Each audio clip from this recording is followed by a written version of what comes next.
Hello everyone. आज का हमारा टॉपिक है फोटोसिंथेटिक पिगमेंट्स। तो फोटोसिंथेटिक पिगमेंट्स क्या होती हैं?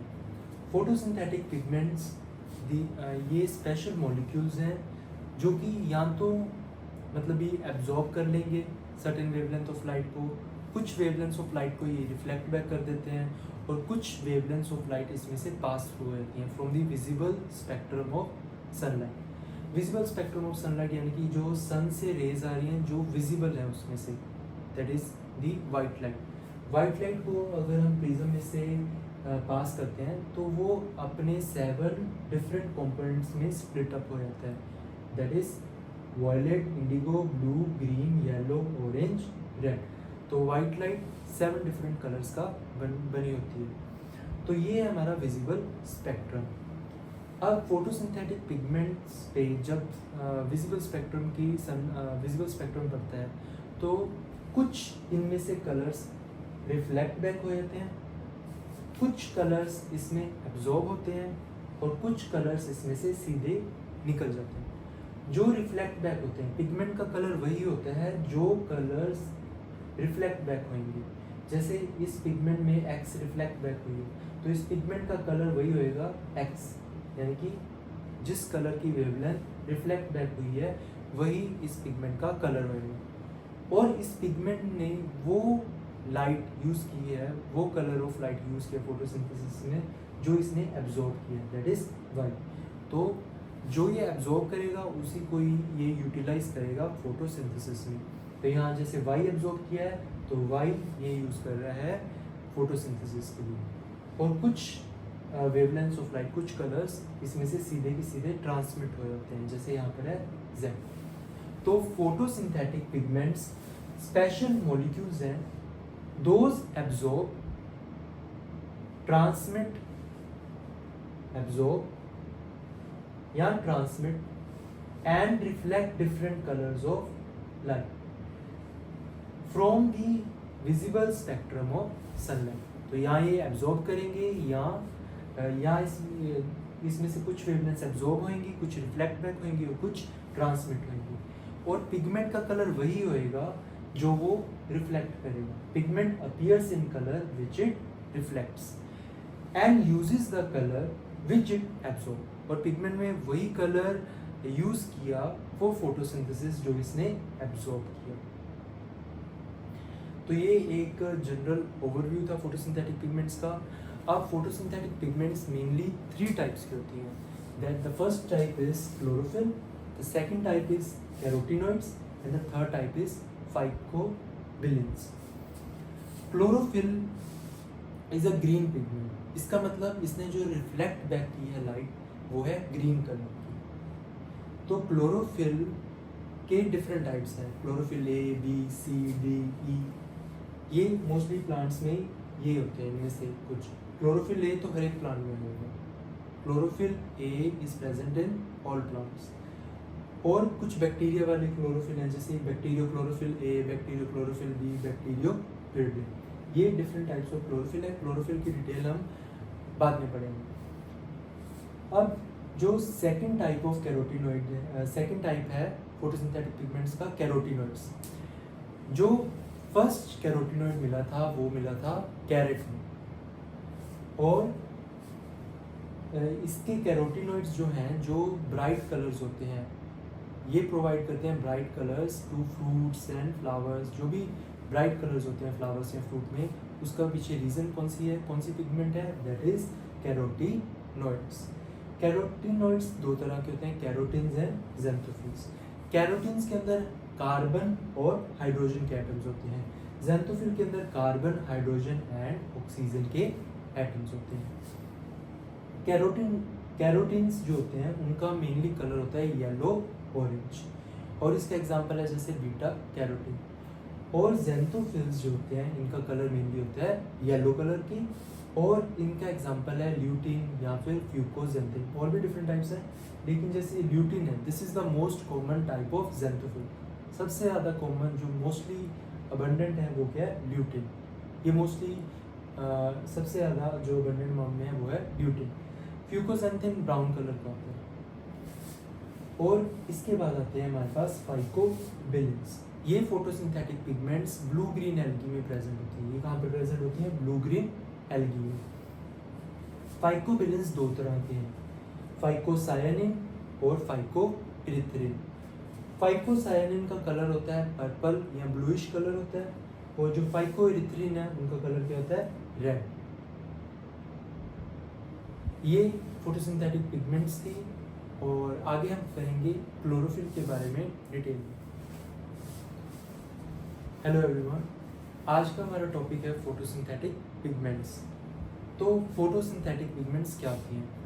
फोटोसिंथेटिक पिगमेंट्स ये स्पेशल मॉलिक्यूल्स हैं जो कि या तो मतलब ये एब्जॉर्ब कर लेंगे सर्टेन वेवलेंथ ऑफ लाइट को, कुछ वेवलेंथ ऑफ लाइट को ये रिफ्लेक्ट बैक कर देते हैं, और कुछ वेवलेंथ ऑफ लाइट इसमें से पास थ्रू होती हैं from the visible spectrum of sunlight.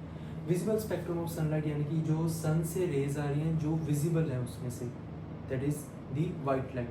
White light को अगर हम प्रिज्म में से पास करते हैं तो वो अपने 7 डिफरेंट कंपोनेंट्स में स्प्लिट अप हो जाता है, that is violet, indigo, blue, green, yellow, orange, red.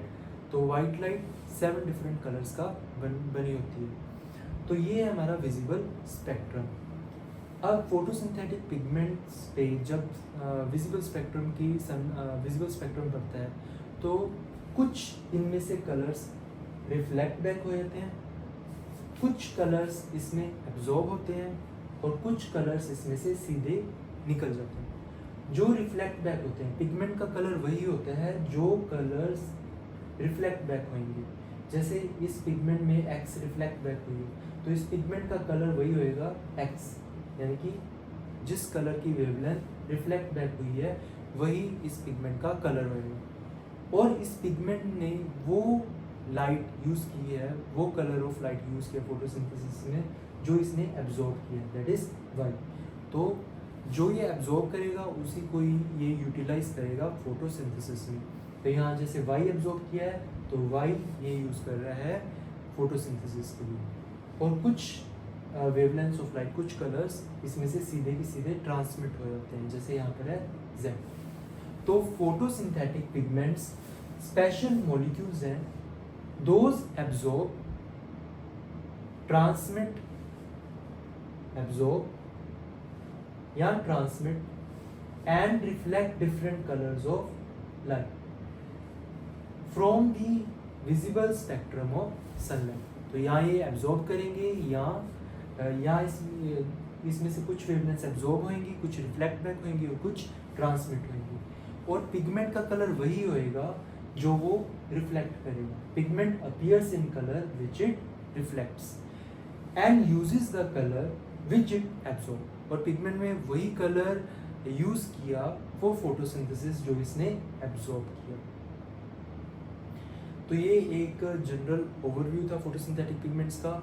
अब फोटोसिंथेटिक पिगमेंट्स मेनली 3 टाइप्स की होती हैं। That the first type is chlorophyll, the second type is carotenoids and the third type is phycobilins. Chlorophyll is a green pigment. इसका मतलब इसने जो reflect back की है लाइट वो है ग्रीन कलर की। तो क्लोरोफिल के डिफरेंट टाइप्स हैं, क्लोरोफिल ए, बी, सी, डी, ई। ये मोस्टली प्लांट्स में ये होते हैं, इनमें से कुछ। क्लोरोफिल ए तो हर एक प्लांट में होगा। Chlorophyll A is present in all plants. और कुछ बैक्टीरिया वाले क्लोरोफिल हैं, जैसे bacteriochlorophyll A, bacteriochlorophyll B, bacterioviridin. ये डिफरेंट टाइप्स ऑफ क्लोरोफिल है। क्लोरोफिल की डिटेल हम बाद में पढ़ेंगे। अब जो second type of carotenoid second type है फोटोसिंथेटिक पिगमेंट्स का, कैरोटिनॉइड्स। जो फर्स्ट कैरोटिनॉइड मिला था वो मिला था कैरेट में, और इसके कैरोटिनॉइड्स जो हैं जो ब्राइट कलर्स होते हैं, ये प्रोवाइड करते हैं bright colours to fruits and flowers. जो भी ब्राइट कलर्स होते हैं फ्लावर्स या फ्रूट में, उसका पीछे रीज़न कौन सी है, कौन सी पिगमेंट है, दैट इज कैरोटिनॉइड्स। कैरोटिनॉइड्स 2 तरह के होते हैं, कैरोटिन्स एंड ज़ैंथोफिल्स।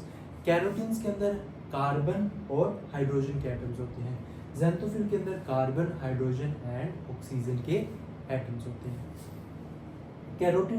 कैरोटिन्स जो होते हैं उनका मेनली कलर होता है येलो, ऑरेंज। और इसका एग्जांपल है जैसे बीटा कैरोटीन।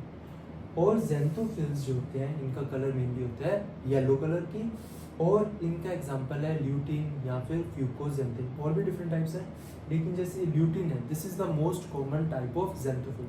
सबसे ज़्यादा कॉमन जो मोस्टली अबंडेंट है वो क्या है, ल्यूटीन। ये मोस्टली सबसे ज़्यादा जो अबंडेंट अमाउंट में है वो है ल्यूटीन। फ्यूकोजेंथिन ब्राउन कलर का होता है। और इसके बाद आते हैं हमारे पास फाइकोबिलिन्स। ये photosynthetic pigments blue green algae में प्रेजेंट होती है। ये कहाँ पे प्रेजेंट होती है, ब्लू ग्रीन एल्गी में। फाइकोबिलिन्स दो तरह के हैं, फाइकोसायानिन और फाइकोइरिथ्रिन। फाइकोसायानिन का कलर होता है पर्पल या ब्लूइश कलर होता है, और जो फाइकोइरिथ्रिन है उनका कलर क्या होता है, रेड। ये फोटोसिंथेटिक पिगमेंट्स थी, और आगे हम करेंगे क्लोरोफिल के बारे में डिटेल में।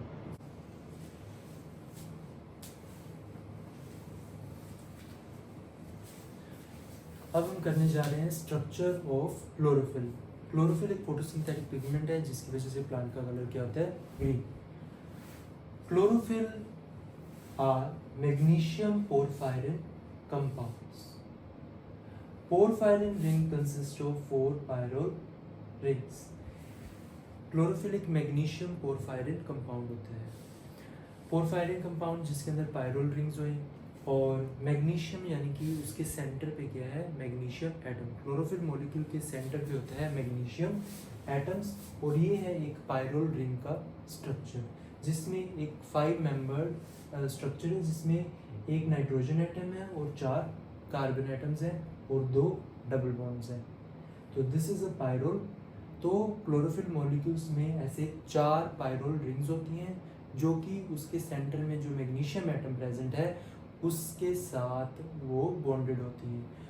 मैग्नीशियम जो सेंटर पे प्रेजेंट है वो ऐसी 2 पायरोल रिंग के नाइट्रोजन के साथ कोऑर्डिनेट बॉन्ड्स के साथ जुड़ा होता है, और 2 रिंग के नाइट्रोजन एटम्स के साथ वो सिंपल कोवलेंट बॉन्ड्स के साथ जुड़ा होता है।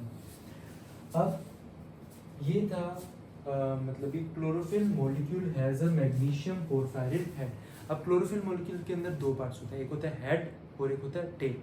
जो टेल है वो तो एक लंबी सी कार्बन का चेन है, और जो हेड है वो होता है मैग्नीशियम पोरफायरिन हेड। जो मैग्नीशियम है और 4 पायरोल रिंग्स हैं, वो सब किसका पार्ट है, हेड का। और जो हेड पार्ट होता है वो होता है hydrophilic, water hydrophilic means water loving.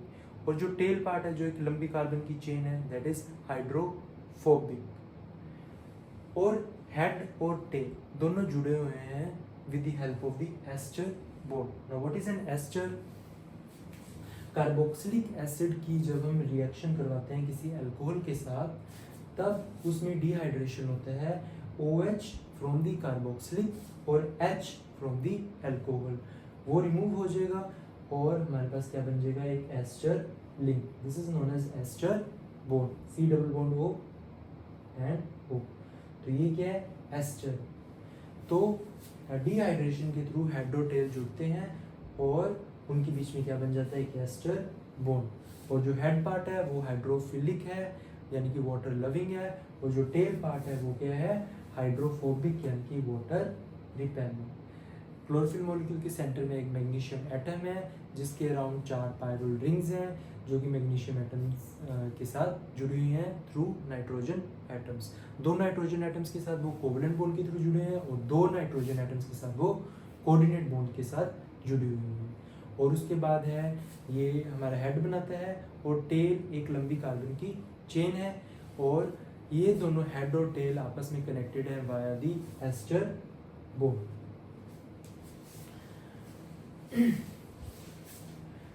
अब जो क्लोरोफिल ए मॉलिक्यूल है, क्लोरोफिल ए एक यूनिवर्सल पिगमेंट है। हर एक प्लांट में जो ये वाला क्लोरोफिल तो है ही है। क्लोरोफिल बी किसी प्लांट में हो भी सकता है, नहीं भी हो सकता, लेकिन जो क्लोरोफिल ए है वो हर एक प्लांट में है। उसका रीज़न क्या है वो हम लेटर ऑन स्टडी करेंगे। अब जो क्लोरोफिल ए है इसका जो केमिकल फॉर्मूला है that is C55H72O5N4Mg magnesium. Chlorophyll B का जो केमिकल फॉर्मूला है दैट इज C55H70O6N4Mg। अब ये जो 4 पायरोल रिंग्स थी उसके अंदर जो सेकंड जो क्लोरोफिल ए मॉलिक्यूल है उसकी जो सेकंड पायरोल रिंग है, जो सेकंड पायरोल रिंग है क्लोरोफिल ए मॉलिक्यूल के अंदर, उसके ऊपर क्या प्रेजेंट होएगा, CH3 ग्रुप। और क्लोरोफिल बी के केस में जो सेकंड पायरोल रिंग है उसके ऊपर प्रेजेंट होता है CHO ग्रुप, यानी कि एल्डिहाइड प्रेजेंट है, और इसके ऊपर क्या है, मिथाइल। तो ये इन दोनों के बीच में इतना सा ही थोड़ा सा स्ट्रक्चरल डिफरेंस है, बाकी सारा मॉलिक्यूल्स ये सेम है। तो इसके ऊपर सेकंड पायरोल रिंग के ऊपर एल्डिहाइड है CHO, और इसके क्या है मिथाइल CH3 ग्रुप।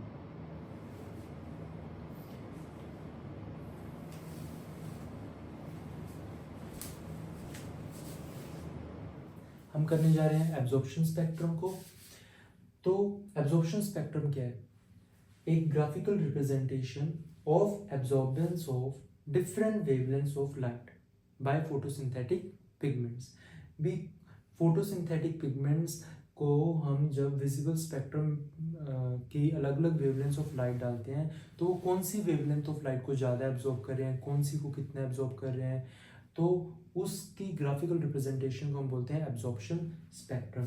जैसे हम देखते हैं कि ये है 400 नैनोमीटर से लेकर 700 नैनोमीटर तक, ये हमारी विजिबल स्पेक्ट्रम है। तो ग्रीन कलर में हमने दिखाया हुआ है क्लोरोफिल ए, रेड कलर में क्लोरोफिल बी और ब्लैक कलर में कैरोटीनॉइड्स। तो क्लोरोफिल ए एब्जॉर्प्शन दिखा रहा है 400 नैनोमीटर ये वाले रीजन में, this is the blue region में एक पीक दिखा रहा है।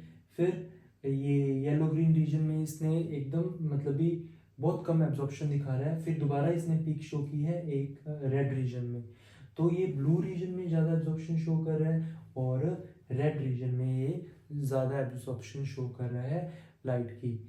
और फिर हम देखते हैं क्लोरोफिल बी, इसने भी एक पीक दिखाई है ब्लू रीजन में। फिर जो ग्रीन और येलो रीजन है वहाँ पर इसने वहाँ पर कम एब्जॉर्प्शन हुई है लाइट की, और फिर दोबारा इसने एक पीक शो की है रेड रीजन में। तो जो क्लोरोफिल ए क्लोरोफिल बी है ये एब्जॉर्प्शन पीक्स दिखा रहे हैं ब्लू और रेड रीजन में। और फिर जो कैरोटीनॉइड्स हैं वो एब्जॉर्प्शन दिखा रहे हैं ज़्यादातर ग्रीन और येलो रीजन्स में। तो अलग अलग पिगमेंट्स की जो एब्जॉर्प्शंस हैं वो अलग अलग हैं। कोई कौन सी रेंज में ज़्यादा एब्जॉर्प्शन दिखा रहा है, कोई ब्लू रीजन में ज़्यादा एब्जॉर्प्शन दिखा रहा है, कोई रेड रीजन में ज़्यादा दिखा रहा है, कोई येलो ग्रीन रीजन में ज़्यादा एब्जॉर्प्शन दिखा रहा है। तो सबका एब्जॉर्प्शन है डिफरेंट। ये था सभी पिगमेंट्स का अलग अलग शो किया था। अगर हम इसका एक एवरेज निकाल के सारी फोटोसिंथेटिक पिगमेंट्स का एब्जॉर्प्शन को against different wavelengths of light को अगर हम उसका ग्राफिकल रिप्रेजेंटेशन देखें तो उसमें भी ब्लू और रेड रीजन जो है उसमें ज़्यादा एब्जॉर्प्शन हो रही है लाइट की, और जो येलो ग्रीन रीजन है वहाँ पर एब्जॉर्प्शन ऑफ लाइट क्या हो रही है, कम। तो इसी ग्राफिकल रिप्रेजेंटेशन को absorption of different wavelengths of light by photosynthetic pigments, उसी को हम क्या बोलते हैं, एब्जॉर्प्शन स्पेक्ट्रम। और जो एब्जॉर्प्शन स्पेक्ट्रम है फोटोसिंथेसिस का वो है ब्लू रेड। ब्लू रीजन और रेड रीजन दोनों में ही पीक शो हो रही है, इसलिए हमने ब्लू और रेड लिखा है। ब्लू को पहले लिखा है और रेड को बाद में इसलिए लिखा है क्योंकि जो ब्लू वाली पीक है वो रेड से थोड़ी सी ज़्यादा है, इसलिए हमने बोला है absorption spectrum of photosynthesis blue red. तो ब्लू पहले इसलिए लिखा है क्योंकि ब्लू की पीक है थोड़ी सी ज़्यादा, तो एब्जॉर्प्शन स्पेक्ट्रम जो है वो है ब्लू रेड। उसके बाद आता है एक्शन स्पेक्ट्रम। एक्शन स्पेक्ट्रम को हमने हिस्टोरिकल बैकग्राउंड में एंगलमैन के अंडर वहाँ पर हमने डिटेल में स्टडी किया है, लेकिन फिर भी एक बार थोड़ा सा रिपीट कर देते हैं कि rate of photosynthesis, graphical representation of rate of photosynthesis against different wavelengths of light, उसे हम क्या बोलते हैं, एक्शन स्पेक्ट्रम। भी कौन सी वेवलेंथ पे कितना रेट ऑफ फोटोसिंथेसिस हो रहा है, कौन सी रेट पे कितना फोटोसिंथेसिस हो रहा है, इसमें भी ब्लू और रेड रीजन में पीक शो हो रही है as compared to the other regions, और ब्लू और रेड रीजन में। अब जो एक्शन स्पेक्ट्रम है वो क्या है, रेड ब्लू। रेड ब्लू इसलिए है क्योंकि रेड और ब्लू रीजन में ये पीक शो कर रहा है। अब रेड को पहले इसलिए लिखा है क्योंकि रेड की जो पीक है वो ब्लू रीजन से हायर है, इसलिए रेड को पहले लिखा है और ब्लू को बाद में। इसलिए एक्शन स्पेक्ट्रम ऑफ फोटोसिंथेसिस क्या है, red blue. Graphical representation of rate of photosynthesis against different wavelengths of light, उसे हम क्या बोलते हैं, एक्शन स्पेक्ट्रम। अब ये जो ग्राफ्स हैं ये शो कर रहे हैं कि ज्यादातर फोटोसिंथेसिस कौन से रीजन में हो रही है, ब्लू और रेड रीजन में। ये भी शो कर रहे हैं कि ज्यादातर जो एब्जॉर्प्शन भी थी वो ब्लू और रेड रीजन्स में हो रही थी। These graphs shows that most of the photosynthesis occur in the red and blue regions of the spectrum. कुछ फोटोसिंथेसिस हो रही है दूसरी वेवलेंथ्स पे भी, ग्रीन येलो वेवलेंथ्स पे भी, वहां पर भी फोटोसिंथेसिस हो रही है। वो क्यों हो रही है, क्योंकि असेसरी पिगमेंट्स जैसे कि होगी कैरोटिनॉइड्स, वो एब्जॉर्ब करती हैं लाइट और वो ट्रांसफर कर देती हैं वो एनर्जी क्लोरोफिल को। जो हमारी मेन पिगमेंट है दैट इज क्लोरोफिल, और बाकी सारी पिगमेंट्स क्या है, असेसरी।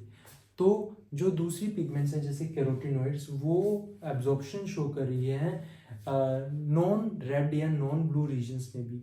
तो वो अपनी जितनी भी एनर्जी उस रीजन में एब्जॉर्ब कर रही हैं, वो एनर्जी एब्जॉर्ब करके क्लोरोफिल को भेज रही हैं, और इसलिए वो लाइट्स जो हैं नॉन रेड और नॉन ब्लू रीजन्स की लाइट्स जो हैं, जो कि एसेसरी पिगमेंट्स एब्जॉर्ब कर रही हैं, वो भी एनर्जी जो है उसकी फोटोसिंथेसिस में यूटिलाइज हो रही है।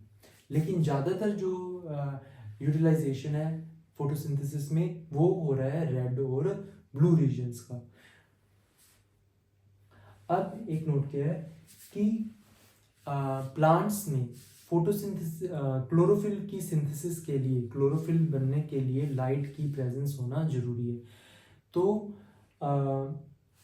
इन higher plants light is necessary for chlorophyll synthesis, and in the absence of light, अगर लाइट नहीं है, कोई शेड में है कोई लीफ, वहां तक लाइट नहीं पहुंच रही है, तो क्या होएगा, या कोई लीफ उसको हमने कवर कर दिया तो उसके ऊपर लाइट नहीं पड़ेगी, लाइट नहीं अगर उसके ऊपर पड़ेगी तो उसके अंदर क्लोरोफिल की सिंथेसिस नहीं होगी। क्लोरोफिल की वजह से उस लीफ का कलर क्या था, ग्रीन।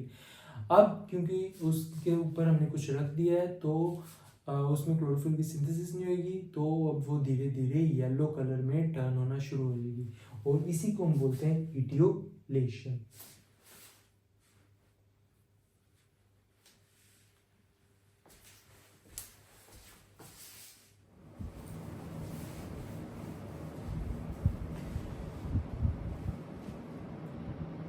दो साइंटिस्ट थे, एमर्सन और आर्नोल्ड। एमर्सन और आर्नोल्ड ने कंसेप्ट दिया फोटो सिस्टम्स का। फोटो सिस्टम अब क्या है, फोटो सिस्टम्स एक ग्रुप ऑफ पिगमेंट्स है, is a group of pigments, और ये जो ग्रुप होता है पिगमेंट्स का, एक पूरा कॉम्प्लेक्स होता है पिगमेंट्स का, जो कि थाइलाकोइड के मेम्ब्रेन में प्रेजेंट होता है। ये थाइलाकोइड है, और ये ग्रुप ऑफ पिगमेंट्स जो है ये circular part, that is photo system. ये थाइलाकोइड का मेम्ब्रेन है, ये सेंटर में थाइलाकोइड का ल्यूमन है, this is the thylakoid membrane, this is thylakoid lumen. और थाइलाकोइड मेम्ब्रेन में क्या होती हैं, फोटो सिस्टम्स। फोटो सिस्टम क्या है, ग्रुप है पिगमेंट्स का, group of photosynthetic pigments. Emerson और आर्नोल्ड ने क्लोरेला पे काम किया, और उसने कंसेप्ट दिया दो फोटो सिस्टम्स का भी। दो फोटो सिस्टम्स प्रेजेंट होते हैं प्लांट में, वो कौन से होते हैं उसके बारे में हम आगे पढ़ेंगे। दो फोटो सिस्टम या फिर दो पिगमेंट सिस्टम।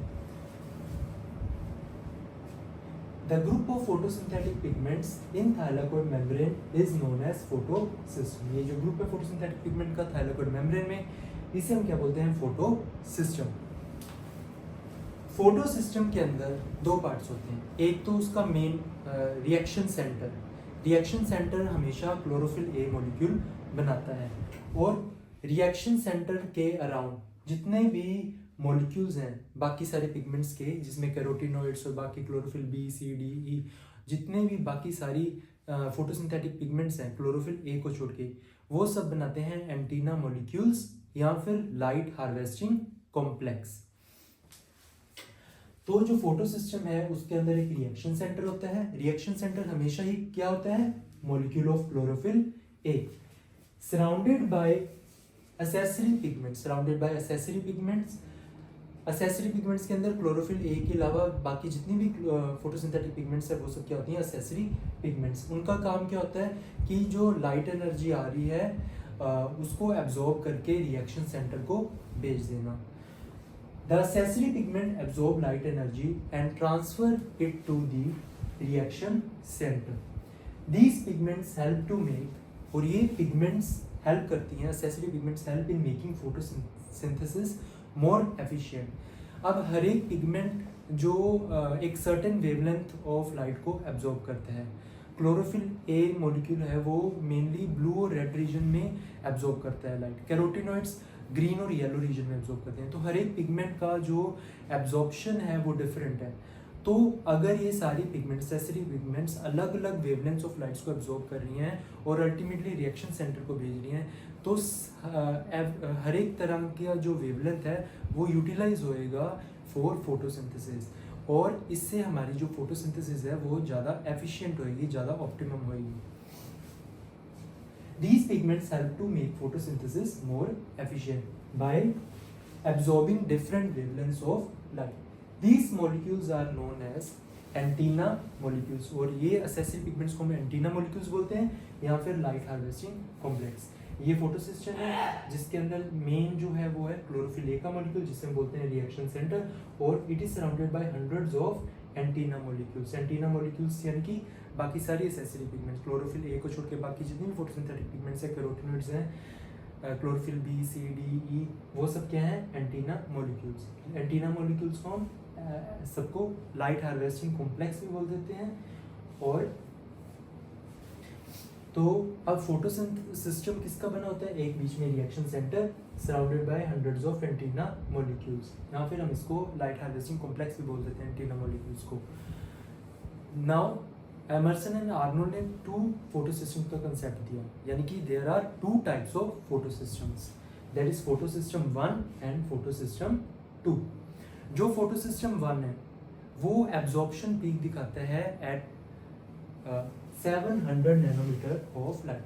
700 नैनोमीटर पे वो एब्जॉर्प्शन अपनी पीक दिखाता है, और अगर वो अपनी एब्जॉर्प्शन पीक 680 नैनोमीटर पे दिखाए तो वो कौन सा होता है, फोटोसिस्टम 2। फोटोसिस्टम 1 की एब्जॉर्प्शन पीक आ जाती है 700 नैनोमीटर्स पे, और फोटोसिस्टम 2 की जो एब्जॉर्प्शन पीक है वो आती है 680 नैनोमीटर पे। जो रिएक्शन सेंटर है दोनों में ही, फोटोसिस्टम 1 चाहे फोटोसिस्टम 2, वो कौन बनाता है, क्लोरोफिल ए मॉलिक्यूल। और इनका जो नाम है फोटोसिस्टम 1 और फोटोसिस्टम 2, ये इनकी डिस्कवरी पे है, बेस्ड है। These are named in sequence of the discovery. Photosystem 1 पहले डिस्कवर हुआ था इसलिए उसको फोटोसिस्टम 1 बोला जाता है, और ये बाद में डिस्कवर हुआ था इसलिए इसको फोटोसिस्टम 2 बोला जाता है। और ये अपने sequence of their functions during light reaction पे ये बेस्ड नहीं है। फोटोसिंथेसिस में दो तरह की रिएक्शंस होती हैं, लाइट रिएक्शंस और डार्क रिएक्शंस। लाइट रिएक्शंस में फोटोसिस्टम का काम होता है। अब लाइट रिएक्शंस के दौरान इनके फंक्शंस क्या हैं उनके बेस पे नहीं, बल्कि इनकी डिस्कवरी के बेस पे इनको नंबरिंग दी गई है, फोटोसिस्टम 1 और फोटोसिस्टम 2। जो पहले डिस्कवर हुआ उसको फोटोसिस्टम 1 बोल दिया गया, जो बाद में डिस्कवर हुआ उसको फोटोसिस्टम 2 बोल दिया गया। अब ये है हमारा ग्रेना। ग्रेना किसका बना होता है, flat and sac like structures that are thylakoids. ये थाइलाकोइड की मेम्ब्रेन है। अब जो ये वाला एक्सपोज्ड पार्ट है, ये वाला क्या है, एक्सपोज्ड पार्ट।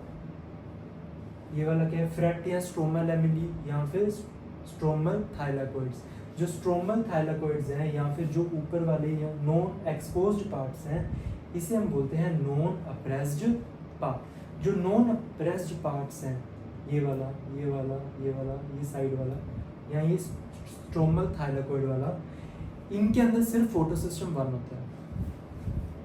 और जो ये अप्रेस्ड रीजन है, ये जो दबा हुआ रीजन है थाइलाकोइड मेम्ब्रेन्स का, इनके अंदर होता है photosystem 2। Apprised part contains photosystem 2, और ये जो नॉन अप्रेस्ड पार्ट्स हैं इसके अंदर क्या आता है, फोटोसिस्टम 1।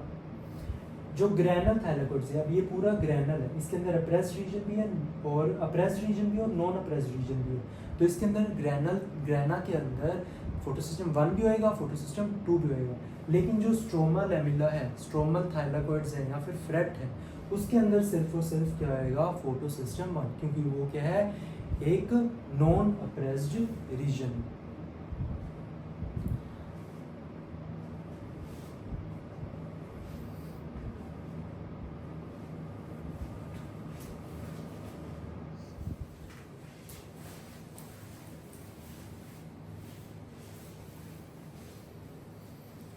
हेलो एवरीवन, तो आज के हमारे टॉपिक्स हैं रेड ड्रॉप और Emerson enhancement effect. Red drop, जब हम मोनोक्रोमेटिक लाइट मतलब सिंगल कलर वाली लाइट, चाहे वो रेड लाइट है, ब्लू लाइट है, या येलो लाइट है, ऑरेंज लाइट है, अगर वो सिंगल कलर की लाइट होगी, एक पर्टिकुलर वेवलेंथ की लाइट होगी, तो हम उसे क्या बोलते हैं, मोनोक्रोमेटिक लाइट। तो अगर हम मोनोक्रोमेटिक लाइट दे रहे हैं, मोनोक्रोमेटिक रेड लाइट दे रहे हैं, that is longer than 680 nanometer wavelength। 680 nanometre wavelength से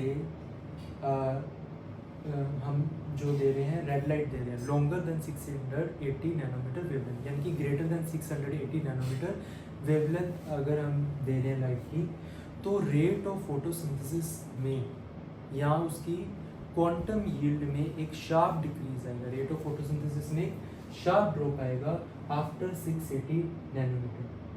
तो फोटोसिंथेसिस का रेंज ऑलमोस्ट ऑप्टिमम है, लेकिन जैसे ही हम 600 नैनोमीटर से लॉन्गर वेवलेंथ की मोनोक्रोमेटिक लाइट डालते हैं, तो जो रेट ऑफ फोटोसिंथेसिस है उसमें एक शार्प डिक्लाइन आता है। इसी शार्प डिक्लाइन को हम बोलते हैं रेड ड्रॉप। ये शार्प डिक्लाइन तभी आएगा जब सिर्फ मोनोक्रोमेटिक लाइट होगी, सिर्फ रेड लाइट होगी, that is longer than 680 nanometer. अगर आप वाइट लाइट डालोगे तब ये रेड ड्रॉप देखने को नहीं मिलेगा। So when we give only monochromatic red light longer than 680 nanometer wavelength, longer than means greater than 680 nanometer wavelength, तब the quantum yield or rate of photosynthesis drops suddenly, and this phenomena is known as red drop।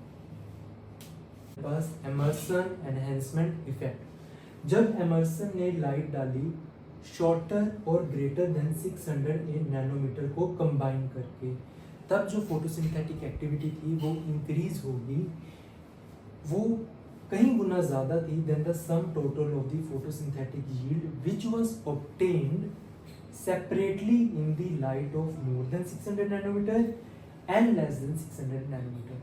This is known as Emerson enhancement effect. वो ये बोल रहे हैं कि जब Emerson ने light डाली 600 नैनोमीटर से कम वेवलेंथ वाली लाइट और 600 नैनोमीटर से ज़्यादा वेवलेंथ वाली लाइट, उन दोनों को कंबाइन करके जब उसने डाला, तब फोटोसिंथेटिक एक्टिविटी कई गुना बढ़ चुकी थी एज कंपेयर टू जब हमने 600 नैनोमीटर से कम वेवलेंथ वाली लाइट को डाला, तब जो फोटोसिंथेटिक एक्टिविटी थी, और जो 680 नैनोमीटर से ज़्यादा वेवलेंथ वाली लाइट थी, तब जो फोटोसिंथेटिक एक्टिविटीज़ थी, इन दोनों को जब हमने सेपरेटली डाला, तब इन दोनों का जो फोटोसिंथेटिक एक्टिविटी का सम था वो कम है एज कंपेयर टू जब हमने इन दोनों को कंबाइन करके डाला, जो हमारे पास फोटोसिंथेटिक 10 + 11 21 और ये है हमारे पास 30, इन दोनों के टोटल से भी ज़्यादा। तो इसी एनहेंसमेंट ऑफ फोटोसिंथेटिक एक्टिविटी, जब हम शॉर्टर और लॉन्गर वेवलेंथ ऑफ लाइट को एक साथ डालते हैं, इसी को हम बोलते हैं एमर्सन एनहेंसमेंट इफेक्ट। और ये जो 10, 11 और 30 है, ये अंडरस्टैंडिंग के लिए आर्बिट्री वैल्यूज हैं, ये आपको समझाने के लिए बताई गई हैं। और जो फोटोसिंथेटिकली एक्टिव रेडिएशन है वो होता है 400 नैनोमीटर से लेकर 700 नैनोमीटर तक।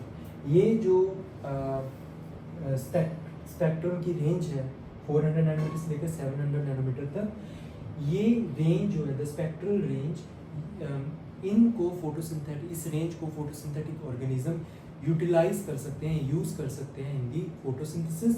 और इससे जो कम है वेवलेंथ वाली लाइट और इससे जो ज़्यादा वेवलेंथ वाली लाइट है उसको फोटोसिंथेटिक ऑर्गेनिजम्स यूज़ नहीं कर सकते।